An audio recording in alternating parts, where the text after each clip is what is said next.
Hello guys, welcome to this new video. This video is going to be about portfolio building and portfolio construction. So ये video में मैं बात करने वाला हूँ एग्जाम्पल देते हुए अपने खुद के पोर्टफोलियो की, जो बहुत ही इम्पोर्टेंट है डिस्कस करना because market scenario has changed really badly and portfolios अगर आप देखें लोगों के कुछ पोर्टफोलियो जिन्होंने लास्ट 1-2 ईयर्स में बनाए हैं वो अभी अच्छी शेप में नहीं होंगे। एंड इंडियन म्यूचुअल फंड्स में भी काफ़ी लोगों ने मनी डालना, जो इन्फ्लो आया था म्यूचुअल फंड्स के पास वो जुलाई 2021 के आसपास आया था एंड मार्केट अभी वो जुलाई 2021 के एरिया के आसपास ही चल रही है। तो अगर यहाँ से अगर कहीं भी आप देखें कि नीचे की साइड पे कुछ फॉल आता है, कुछ भी आता है, तो वो जुलाई 2021 वाले जो न्यू इन्वेस्टर्स, रिटेल इन्वेस्टर्स घुसे हैं, they will be at risk and वो फिर सोचेंगे कि ये गलती हो गई हमसे एंड वो अपना पैसा निकालने का ट्राई करेंगे क्योंकि कुछ लोगों से अपना पोर्टफोलियो नेगेटिव में देखा नहीं जाता। Investing is not about short term. आप 1-2 साल नहीं सोच सकते इन्वेस्टिंग में, आपको इन्वेस्टिंग में एटलीस्ट 5 इयर्स के लिए तो सोचना पड़ेगा। इन्वेस्टिंग में पैसा बनता है बट एक राइट तरीके से, और अगर आप उसको टाइम दें, patience is the key in investing. तो आइए अब चलते हैं, एक बार डिस्कस करते हैं कि क्या क्या बातें हैं जो मेरे दिमाग में थी।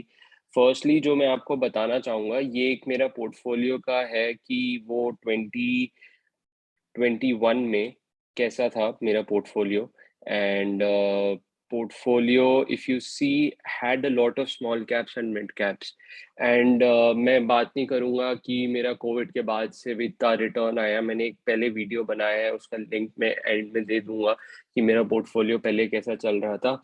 बट हाँ, मेरा भी पोर्टफोलियो एक ने काफ़ी बड़ा फॉल देखा है, but as of now I am not panicking and मैं इन्वेस्टिंग में बिल्कुल भी पैनिक नहीं करूंगा बिकॉज मेरे को प्रॉब्लम नहीं इन्वेस्टिंग में। मेरे को पता है इन्वेस्टिंग में अगर आप टाइम देंगे तो लॉन्ग टर्म में आपका पोर्टफोलियो और आपका मनी वेल्थ क्रिएट होगी अगर आप राइट स्टॉक्स में हैं। तो उसमें मेरे को कोई टेंशन नहीं है। मेरा पोर्टफोलियो अगर नीचे भी आए तो अब मैं यहाँ पे ऐड करूंगा, मेरे को उसमें इशू नहीं है। हो सकता है once in lifetime opportunity मिल रही हो वापस से कि आपको एक अच्छा सा इंडिया में बुल रन मिले और आपको अच्छे मार्केट जाते हुए दिखे इन द फ्यूचर 1-2 ईयर्स, तो उसके लिए मैं यहाँ पे एक्यूमुलेट करना चाहूंगा एंड व्हाई नॉट। एंड मेरे को कोई जल्दी नहीं है अभी एक्यूमुलेट करने की, मैं धीरे धीरे एक्यूमुलेट कर रहा हूँ। अब यहाँ पे जो मेरे को बात करनी थी वो ये नहीं कि लास्ट 2 इयर्स बुल रन था, मेरा इतना परसेंटेज का रिटर्न आया, नहीं। मेरे को यहाँ पे बात करनी है कि मार्केट जब से फॉल हुई है तब से क्या हालत हुई है। तो अगर आपका स्मॉल कैप मिड कैप्स में ज़्यादा एक्सपोजर था तो आपके पोर्टफोलियो ने थोड़ी बीटिंग ली होगी, बट मेरा स्मॉल कैप और मिड कैप में एक्सपोजर इस वजह से है ज़्यादा बिकॉज मैं age is in my hand and I can take more risk. तो मैं रिस्क ले सकता हूँ और कुछ स्टॉक्स में मेरे को पता चला इस फॉल में कि these companies are not good, तो मैंने उनसे एग्जिट करके अब मैं कैश में हूँ थोड़ा बहुत, और कुछ मैंने इन्वेस्ट करना चालू कर दिया है वो जो कंपनी जिन्होंने अच्छी परफॉर्मेंस नहीं दी लास्ट 1-2 ईयर्स में। मैंने उनको टाइम दिया, बट एक अपॉर्चुनिटी कॉस्ट होती है जो खराब होती है।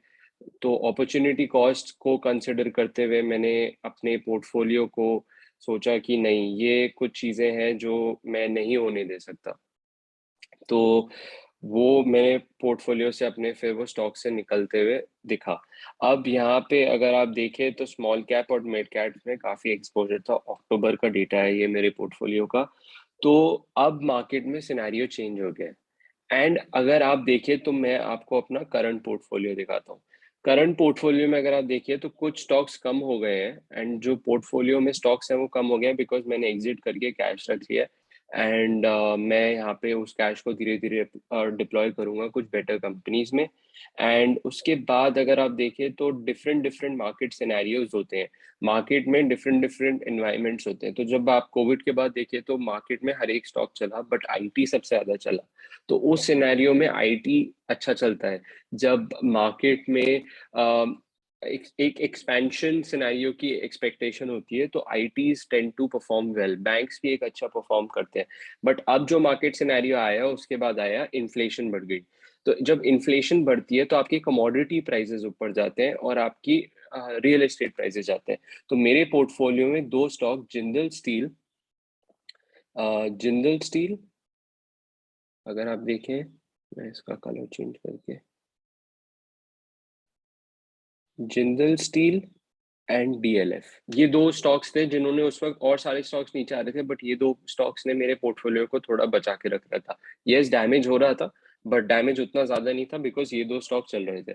अब उसके बाद जब अब जो सिनेरियो है मार्केट में, जहाँ पे आपको लगता है कि अच्छा इन्फ्लेशन काफी हाई है, और जो सेंट्रल बैंक्स है वो इंटरेस्ट रेट बढ़ाएंगे, जिसकी वजह से ग्रोथ स्लो हो जाएगी एंड लोगों की परचेजिंग पावर, स्पेंडिंग पावर थोड़ी कम हो जाएगी। तो अगर उनकी स्पेंडिंग पावर कम होगी तो जो आपके कुछ स्टॉक्स होते हैं वो परफॉर्म नहीं करते। जो नेसेसिटी की चीज नहीं होती वो वाली चीज लोग नहीं खरीदते हैं इस सिनेरियो में, और जो नेसेसिटी वाली चीज होती है वो करते हैं। तो वो होता है कंज्यूमर स्टेपल्स। कंज्यूमर डिस्क्रेशनरी होते हैं कि आप डिले कर सकते हो अपनी स्पेंडिंग, और कंज्यूमर स्टेपल्स होते हैं कि आपको कुछ भी हो, मार्केट कैसी भी हो, ब्रेड एंड बटर तो आपको चाहिए ही होगा। तो उस वजह से कुछ स्टॉक्स होते हैं जो हर मार्केट सिनेरियो में अच्छा करते हैं। और अगर आप रिसेंट कुछ फ्यू वीक्स में देखें तो आपके जो एफएमसीजी स्टॉक्स हैं वो काफी अच्छी परफॉर्मेंस दे रहे हैं इस सिनेरियो में। अब उसके लिए क्या होता है, आप आईटीसी देखिए। आईटीसी ने एक नया 52 वीक हाई बना दिया है, और अब ये स्टॉक मेरा अच्छा परफॉर्म कर रहा है। लास्ट 2 साल में लोग इसका मजाक उड़ा रहे थे, बट अब इस स्टॉक ने एक अच्छी परफॉर्मेंस दे के, और ये अभी मार्केट में बहुत अच्छी परफॉर्मेंस दे रहा है, तो अब इसने मेरे पोर्टफोलियो को बचा रखा है। तो ये एक होता है कि डाइवर्सिफिकेशन, इस वजह से बोलते हैं। जब मार्केट ऊपर जाती है, आपको लगेगा कि मेरा पोर्टफोलियो बहुत अच्छा है, आप एक ही सेक्टर में डालोगे, और अगर वो आईटी है और वो मार्केट बढ़ी है तो आपको लगेगा बहुत अच्छा पोर्टफोलियो है। पर पोर्टफोलियो, असलियत पोर्टफोलियो की तब पता चलती है जब मार्केट नीचे आती है, और वो अभी असलियत आपको पता चलेगी कि जिसका पोर्टफोलियो डाइवर्सिफाइड है, कुछ सेक्टर्स परफॉर्म कर रहे हैं, कुछ नहीं कर रहे हैं, वो लोग अभी बेनिफिट में। फॉर एग्जाम्पल, कुछ सेक्टर्स परफॉर्म कर रहे हैं और कुछ नहीं कर रहे हैं, इसकी लॉजिक क्या है? मार्केट में हमेशा एक सेक्टर, अगर सारे सेक्टर नीचे आ रहे हैं, कुछ सेक्टर होंगे जो ऊपर जाएंगे। ये एक सेक्टोरियल रोटेशन होती है। अब आप देखिए, अगर आपका पोर्टफोलियो नीचे जा रहा है, तो अगर आपका कोई पर्टिकुलर सेक्टर नीचे जा रहा है तो आप अपना मनी निकालेंगे, राइट, उस सेक्टर से, एंड वो आप किसी सेक्टर में डालेंगे।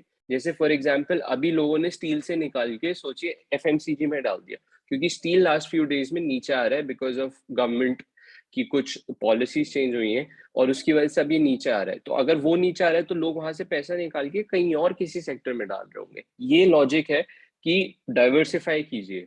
हमेशा मार्केट में कुछ सेक्टर तो होंगे जो आउट परफॉर्म कर रहे होंगे मार्केट को, जो मार्केट में चल रहा है, और कुछ सेक्टर्स अंडर परफॉर्म करेंगे, बट जो आउट परफॉर्म वाले सेक्टर्स है वो आपको हेल्प करेंगे।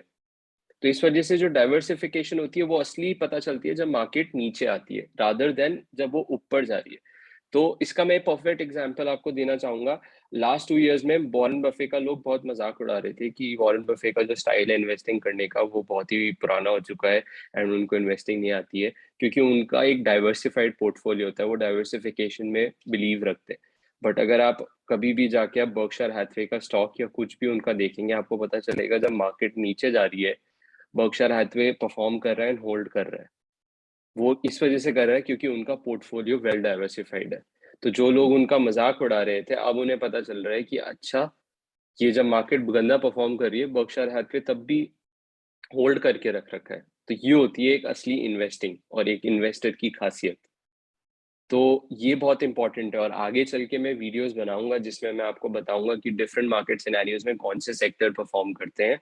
And to get that notification of that video, do subscribe to the channel and also like this video if you like the content of the video. So Berkshire Hathaway का अगर आप देखें तो अभी भी स्टॉक होल्ड करके रख रहा था मार्केट में, तो डाइवर्सिफिकेशन की वजह से। तो diversification is the key in this market. तो अगर आप देखिए, अब मैं जो न्यू एडिशंस कर रहा हूँ अपने पोर्टफोलियो में, एक मैंने की है रिसेंट टाइम्स में द्वारिकेश, और दूसरा मैंने अभी रिसेंटली टाटा पावर में और पोजीशन ऐड की है। तो द्वारिकेश और टाटा पावर ये अभी स्टॉक्स नहीं परफॉर्म करेंगे इतना, क्योंकि इस मार्केट सिनेरियो में स्मॉलर मिड कैप्स इतना परफॉर्म नहीं करते।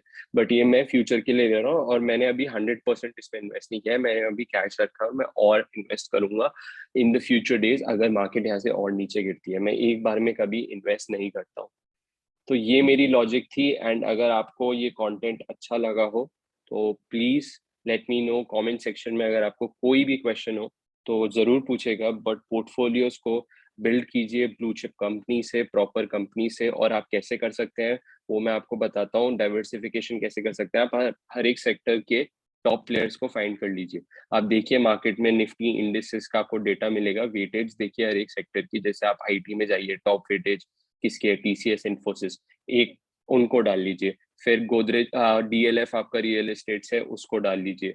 तो ऐसे आप डिफरेंट डिफरेंट एफएमसीजी से आप एचयूएल को डाल लीजिए। तो डिफरेंट डिफरेंट सेक्टर से, हर एक सेक्टर से टॉप प्लेयर ले लीजिए, एंड वो पोर्टफोलियो में फिर आपको एक 12% 13% CAGR की रिटर्न मिलेगी, और फिर आपकी वेल्थ क्रिएट होगी। तो ये था ये video, and if you have any questions do let me know, and hit the like button and also subscribe to the channel. Thank you. Bye bye. Take care.